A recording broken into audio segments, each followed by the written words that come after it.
വടക്കൻ പറവൂരിൽ പാതിവില തട്ടിപ്പിനെതിരെ പ്രതിഷേധമുയർത്തി ആയിരങ്ങൾ. ജനസേവാ സമിതി ട്രസ്റ്റ് ചെയർമാന്റെ വീട്ടിലേക്ക് മാർച്ചും കുത്തിയിരിപ്പ് സമരവും നടത്തിയാണ് ജനങ്ങൾ പ്രതിഷേധിച്ചത്.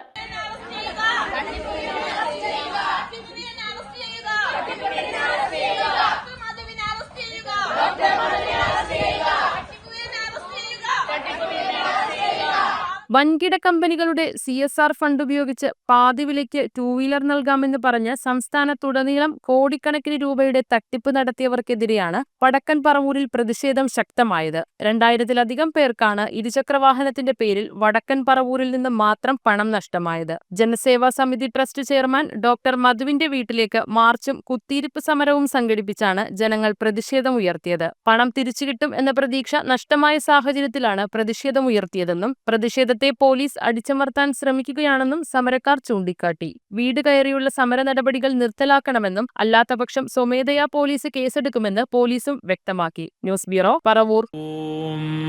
നമോ ഭഗവതേ വാസുദേവായ ധന്വന്തരയേ അമൃതകലശഹസ്തായ സർവാമയ വിനാശനായ ത്രൈലോക്യനാഥായ മഹാവിഷ്ണവേ നമഃ.